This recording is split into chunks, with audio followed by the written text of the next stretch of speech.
자, 16절에 보니까요, 율법과 선지자는 요한의 때까지니라. 그 후로부터는 하나님의 나라의 복음이 전파되어 사람마다 그리로 침입하느니라. 요한의 때 이후부터는 이제 침노함을 받는다, 이렇게 이야기를 하고 있어요. 율법과 선지자가 요한의 때까지다 라고 말씀을 하고 있어요. 17절에 보니까 그러나 율법의 한 익이라도 떨어짐보다 천지가 없어짐이 쉬우니라. 이건 마태복음 5장에서는 율법의 1.1익 이렇게 이야기하고 있어요. 점과 핵에 의해서, 구약의 히브리어의 점과 핵에 의해서 말씀이 잘못됐거든요. 그러니까 그걸 지금 말씀하는 거예요. 율법은 전혀 변할 수가 없다. 천지가 없어져도 변치 않는다. 이렇게 말씀을 하고 있는 겁니다. 주님이 이 말씀을 하신 것은 바리새인들이 또 오해할까봐 지금 이 말씀을 하는 겁니다. 왜냐하면 율법과 선지자가 요한 때까지다. 이후부터는 아니다. 이야기하니까 비평하기를 좋아하는, 비난하기를 좋아하는 이 바리새인들이 또 뭔가 꼬투리를 잡을 것 같다 이거죠. 그러니까 주님이 분명히 말씀하는 겁니다. 율법은 1.1익이라도 변함이 없다라고 이야기를 하는 거예요. 그러면서 율법과 선지자가 요한의 때부터인데 이제 전혀 변함이 없다라고 주님이 이렇게 말씀을 하고 있습니다. 전혀 변함이 없다는 거죠. 그러면서 내가 변하는 것이 아니고, 율법과 선지자가 요한의 때까지라고 하니까 너희들 생각으로 내가 변했다고 생각하는데 그렇지 않다. 오히려 변하지 않다. 오히려 변한 것은 너희들이다 라고 주님은 꼬집고 있습니다. 그게 뭐냐면 너희들은 지금 율법을 변하게 했다. 그것은 뭐냐면 율법의 새칙을 만드는 자들이 바로 누구냐 이거예요. 그들이 바로 바리새인들입니다. 그래서 안식일은 어떻게 해야 되고 또 밥을 먹을 때는 어떻게 해야 되고 하는 그 새칙들, 율법에 나와 있지 않은 부분들이요, 이런 것들을 바로 그것들이 뭐예요? 율법을 변하게 했다 그 말입니다. 율법에 없는 내용들이요. 그러면서 주님이 18절에 한 가지 예를 듭니다. 그것이 뭐냐면 바로 이혼의 문제에 대해서 예를 드는 거예요. 율법이 너희들을 생각하기에는 율법이 변하지 않았다라고 생각하고 있지만 너희들은 벌써 율법을 변화시켜서 생활하는 자들이다 하고 18절 이야기하는 거예요. 이혼에 대해서요.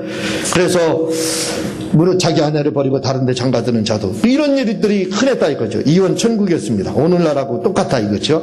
무릇 버림당한 여에게 장가는 자도 가늠합니다. 이렇게 이야기하면서 당시에 이혼의 천국이 바로 이스라엘이었다.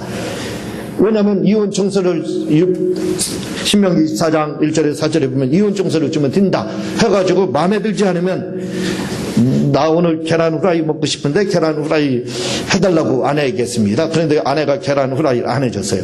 그것도 이혼의 대상이라는 거예요. 예를 들어서요. 그러니까 이혼하고 싶으면 뭐든지 핑계만 대면 됩니다. 그렇게 해서 그때 당시에는 수많은 사람들이 이혼을 했다 이거죠.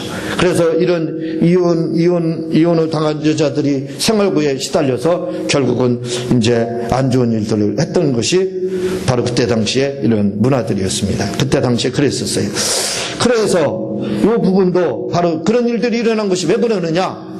너희들이 그 이혼에 대해서 율법을 변화시켰기 때문에 그렇다. 그러면서 주님은 마태복음 14장에 19장에 보면은요, 이렇게 이야기를 하고 있습니다.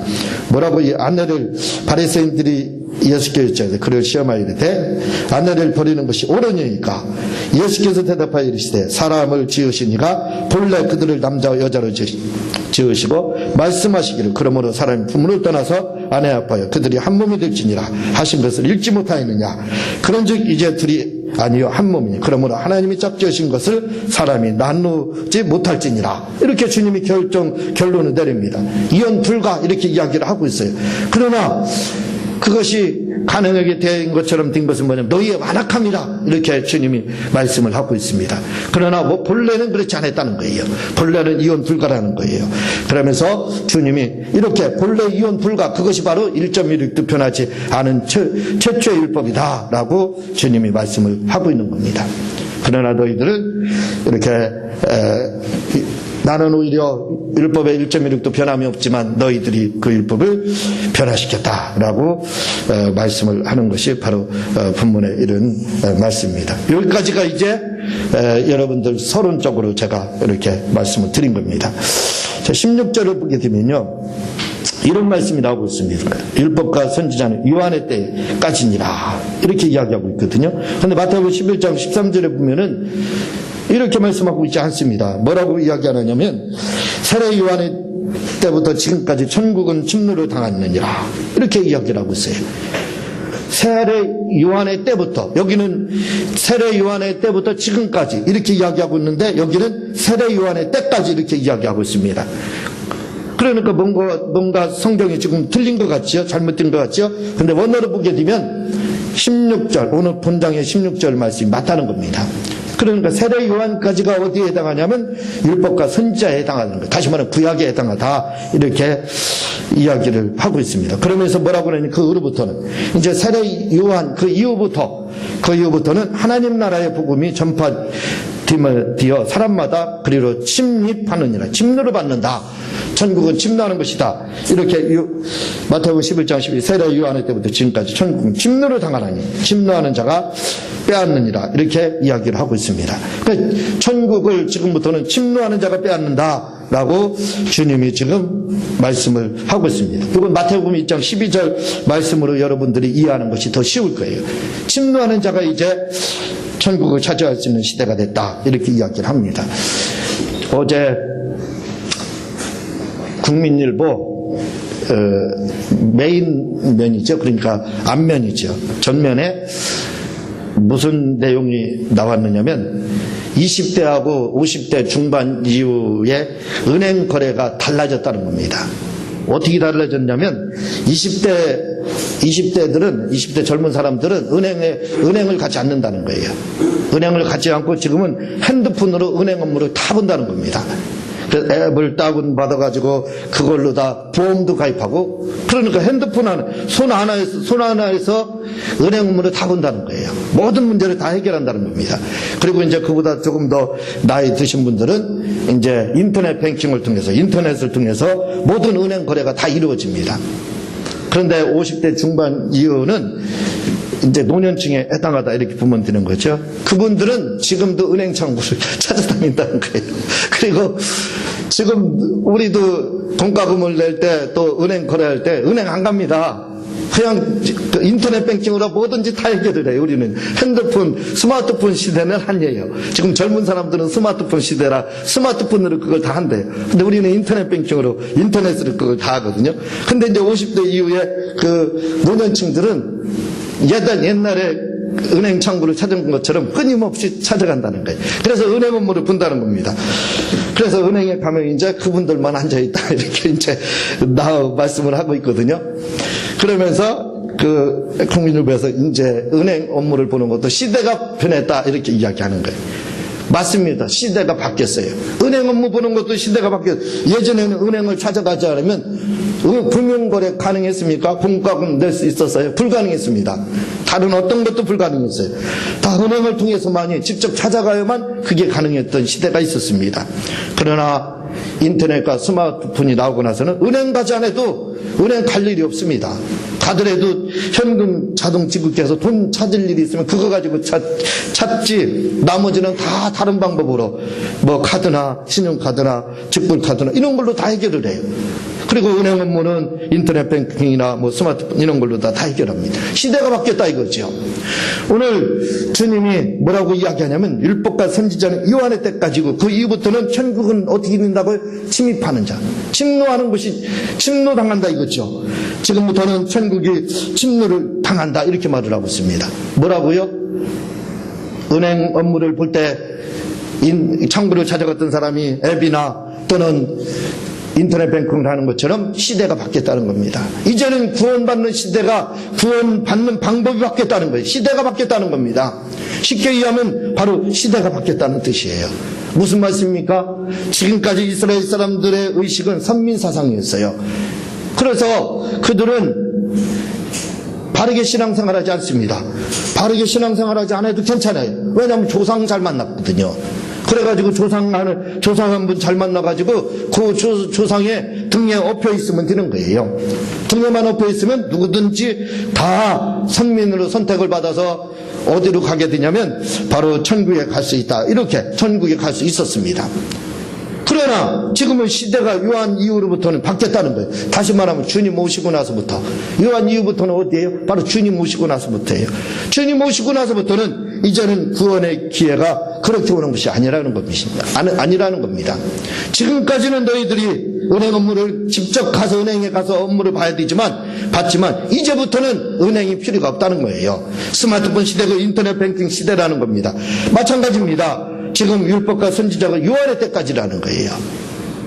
이제 구원을 받는 방법이 선민으로 선택을 받아서 조상덕에 의해서 구원받는 시대는 요한의 때까지, 그때까지는 됐다. 그러나 주님이 도성인신하시고 주님이 오신 이후부터는 그것이 불가능해졌다는 거예요. 이제는 이스라엘 사람에게도 우리와 똑같은 기회가 주어진다는 겁니다. 그것이 뭡니까? 바로 믿음으로 구원받는 거예요. 침노하는 겁니다. 예수님을 주님으로 영접하여만 가능하다는 거예요. 여기서 침노하다는 말이 바이조 이렇게 되어 있습니다. 이 말이 무슨 뜻인 줄 알아요? 그냥 우리가 생각하기에는 여기에서는 침노하다 하는가? 침노도 그렇게 좋은 표현은 아니죠. 그러나 원어에서는 더 과격합니다. 그 침노라는 말이 뭐라고 돼? 강제로, 난폭하게, 폭력으로 이렇게 되어 있습니다. 그러니까 마치 폭력을 행사해서 남의 것을 빼앗는 것처럼. 그래서 마태복음 11장 12절에 보면은요, 침노하는 자가 빼앗느니라 이렇게 돼 있어요. 이 빼앗다라는 말이 뭐로 돼 있냐면 할파주 이렇게 돼 있습니다. 할파주라는 뜻이요, 데살로니가전서 4장 17절에 보면 뭐라고 돼 있냐면 바로 끌어올리다 이렇게 돼 있어요. 그걸 뭐라고요? 우리가 쉽게 하는 말로 그걸 휴거 이렇게 돼 있습니다. 다시 말하면 휴거라는 말이에요. 휴거라는 말이 할파주로 돼 있습니다. 그런데 이 할파주라는 말이 뭐라고 돼 있느냐면 도둑질하다, 강제로 취하다 이렇게 돼 있습니다. 마치 우리가 휴거되는 것이 주님이 우리를 이 땅에서 도둑질해 가는 것처럼 그렇게 우리가 휴거가 된다, 끌어올림을 받는다, 그런 뜻입니다. 그런데 여기서 마태복음 11장 12절에 천국은 침노하는 자가 빼앗느니라 할 때, 빼앗느니라가 바로 휴거할 때 쓰는 할파주로 되어 있습니다. 할파주로. 그런데 그 뜻이 뭐예요? 도둑질하고 강제로 빼앗듯이. 지금 시대는 바로 그렇게 되어 있다는 거예요. 믿음 있는 자가 바로 차지하는 시대, 믿음 있는 자가 살아남는 시대, 믿음 있는 자가 하나님의 말씀을 이루는 시대, 믿음 있는 자가 하나님의 뜻을 이룰 수 있는 시대가 바로 도래했다, 이렇게 주님이 지금 말씀하고 있는 거예요.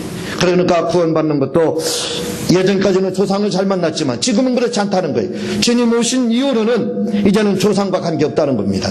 내가 예수님을 주님으로 영접하지 않으면 안 된다는 거예요. 예수를 나의 주님, 예수님의 고혈의 그 공로를 인정하고 그분을 나의 주님으로 영접하고 받아들일 때만 바로 우리가 구원을 받을 수 있는 시대가 바로 도래했다는 겁니다. 이제는 부모의 믿음, 엄마 아빠의 믿음으로 구원받는 시대는 지났다는 겁니다. 시대가 바뀌었다는 거예요. 예수를 나의 주님으로 우리 스스로 각 개인이 영접하지 않고 받아들이지 않으면, 마치 빼앗지 않으면, 그걸 침노하지 않으면 우리는 구원받을 수 없는 시대가 이제 도래했다라고 16절 주님이 그렇게 말씀하고 있습니다. 요한복음 1장 12절에 보면요, 영접하는 자, 그 이름을 믿는 자들에게 하나님의 자녀가 되는 권세를 주셨다, 이렇게 이야기를 하고 있습니다. 그런데요, 여기서요, 영접하는 자 이 말이요, 요한복음 1장 12절에 영접하는 자 이 말이요, 우리가 받아들일 때는 영접, 주님을 이렇게 잘 받아들이는 것, 좋은 뜻으로 그렇게 돼 있죠. 그러나 남반으라고 돼 있습니다. 하려고. 이 말은 뭐냐면요, 그렇게 하는 것이 아니에요. 낚아채는 겁니다. 지나가는 사람 잡아 당기는 거예요. 이게 영접이에요. 그렇게 예수님을 잡고 당겨야 된다는 거예요. 그게 바로 영접하는 자 이렇게 돼 있습니다. 그런 자에게 하나님의 자녀가 되는 권세를 주셨다고 요한복음 1장 12절에서 말씀하고 있어요. 그 말씀과 오늘 16절 율법과 선지자 요한의 때 그 이후로부터는 천국이 어떻게 침노당한다는 말이 전혀 어색하지 않습니다. 그렇죠? 그 말이 일맥상통하고 있습니다. 같은 말이에요. 그러니까 영접하는 말과 영접한다는 말씀과 천국을 침노한다는 말이 뭐예요? 전혀 어색하지 않고 그 말이 같은 뜻으로 되어 있습니다. 그러니까 믿음이라는 게 뭐냐 이거예요. 믿음이라는 게 뭐냐 이거예요. 그냥 하나님이 알아서 뭔가 해주시겠지. 조상 잘 만났으니까 그냥 조상 등에 엎여 있으면 우리 구원받겠지. 아니라는 겁니다. 시대가 바뀌었다는 거예요. 이제는 예수님이 뿌리친다 할지라도, 가나안 여인처럼 나는 이스라엘에게 이스라엘 사람에게만 보내심을 받았지 이방인에게 보내심을 받지 않았다 할지라도 그 여인은 뿌리치지 않을 끝까지 주님을 잡았습니다. 그게 영접이라는 거예요. 그게 바로 침노다 이렇게 헬라 원어로 되어 있습니다. 그런 자야만, 그런 자가 바로 천국을 누릴 수 있고 바로 구원을 받을 수 있다 이렇게 이야기를 하고 있습니다. 구원받는데도 이렇게 시대가 변했다는 거예요. 시대가 바뀌었다는 겁니다. 이제는 우리 각 개인이 다 예수님을 주님으로 영접하여 드는 시대가 이렇게 됐다는 겁니다. 여러분, 병을 치료받는데도요, 예전과는 다릅니다. 예전에는 구약에서는 병을 치료받기 위해서는 어떻게 해서요? 기다려야 됩니다. 하나님이 치료의 광선을 발하기를 기다려야 돼요. 거기서 더 안 되면 어떻게 돼요? 금식하는 방법밖에 없어요. 금식하고 기다려야 병에서 치료받습니다. 거기서 좀 더 이제 개방적인 사람들은, 진보적인 사람들은 축사를 했습니다. 축사를 하되 뭘로 다냐면 10계명을 가지고 했어요. 10계명을 가지고 축사를 했습니다. 그러니 귀신이 나가고 병이 치료됐느냐 이거죠. 치료되기도 했지만 잘 되지 않았습니다. 그러나 예수님이 오고 나서는 바뀌었습니다. 예수님이 오고 나서는 병에 치료받는 방법도 바뀌었습니다. 그것은 바로 예수께서 채찍에 맞으면 나았다는 말씀을 받아들여야 됩니다. 그걸 믿어야 돼요. 그걸 믿기만 하고 그걸 받아들이면 어떻게 된다고요? 건강하다는 겁니다. 그러니까 우리가 예수님께서 채찍에 맞으면 나았다는 말씀이 언제 이루어졌어요? 2000년 전에. 그러니까 우리는 2000년 전부터 건강하다는 겁니다. 그러니까 병 치료받는 방법도 그 전과 그 후가 바뀌었어요. 그 전에는 우리가 때를 쓰듯이 하여 금식을 하여 병이 치료되는 것처럼 치료의 강선이 바라는 것처럼 그렇게 됐습니다. 그러나 이제 주님이 오신 이후부터는 시대가 바뀌었습니다. 병 치료받는 방법도 바뀌었습니다. 구원받는 방법이 바뀐 것처럼 병 치료받는 방법이 바뀌었어요. 역시 침노하여 치료받게 되어 있습니다. 예수께서 채찍에 맞음으로 나았다는 것을 믿었는데도 안 낫는다 이거죠. 그렇다면 안 낫는 데는 그만한 이유가 있을 겁니다. 왜 안 낫느냐 이거예요. 주님이 나섰다고 그러는데. 그것은 바로 악한 영이 틈타서 그런 겁니다. 예수께서 채찍에 맞으면 나았다라는 말씀을 믿음으로 말미암아 병이 낫는다면 그건 바로 그 말씀이 그대로 이루어진 겁니다. 악한 영에 의한 것이 아니에요. 그러나 예수께서 채찍에 맞음으로 나았다는 말씀을 고백을 하더라도 치료가 되지 않는다 이거죠. 주님은 나았다고 하는데 그것은 뭐냐면 악한 영이, 바로 병든 악한 영이 우리 몸에 들어와서 병을 일으켜가지고 우리가 낫지 않는 겁니다. 주님의 말씀은 이루어져야 돼요. 반드시 이루어집니다. 채찍에 맞으면 나았다고 했으니까 나았었습니다. 그런데 왜 아프냐 이거죠. 그렇게 해서 낫기도 한다 이거죠. 왜 아프냐 이거죠. 그것은 바로 악한 영이 틈타서 그런 경우도 있더라 이거죠.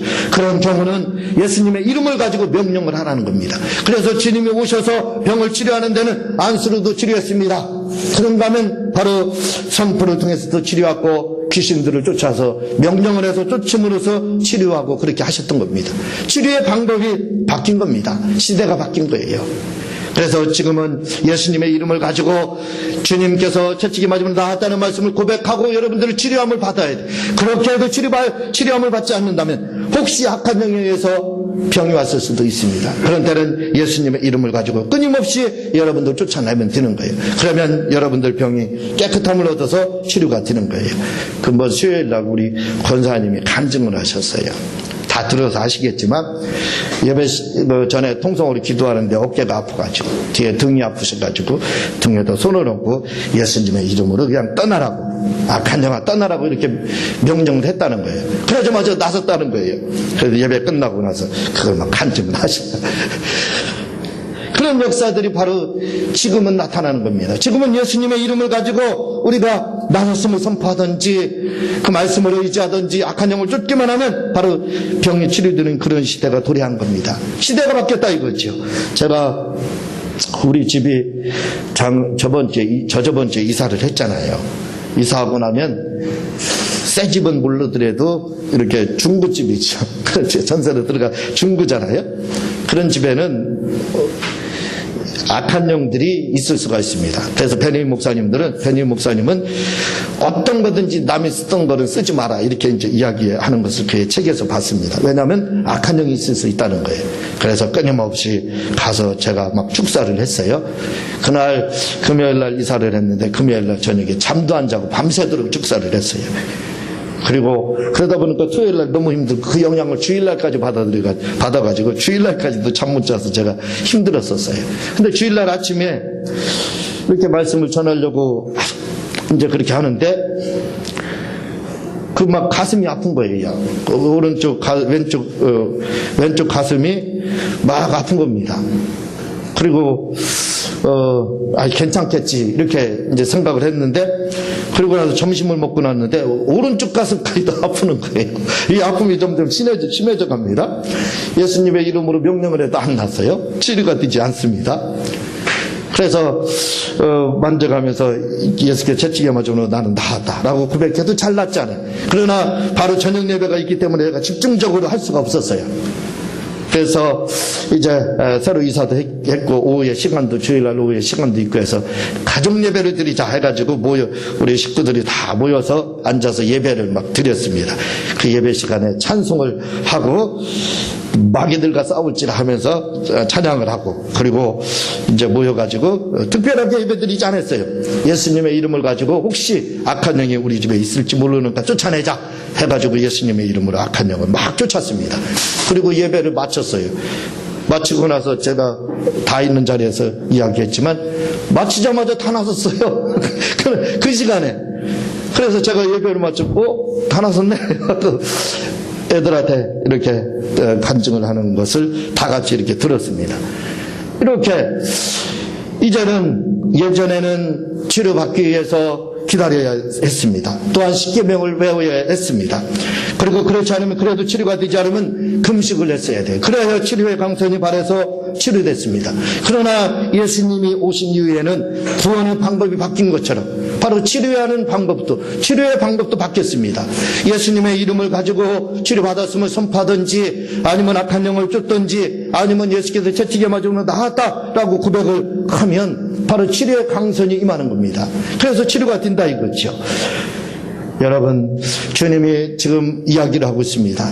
율법과 선지자는 요한의 때다 이렇게 말씀하면서 그로부터는 하나님의 나라의 복음이 전파되고 사람이 침입하면 된다 이렇게 말씀을 하고 있습니다. 이제는 시대가 바뀌었다는 것을 우리가 알아야 돼요. 구원받는 시대가, 구원받는 방법의 시대가 바뀌었습니다. 치료받는 방법의 시대가 바뀌었다는 것을 아시고, 오늘 우리는 예수님의 이름을 가지고 침노함으로 말미암아 놀라운 이러한 구원의 은혜와 치료의 은혜를 받으시기를 주님의 이름으로 부탁을 드립니다.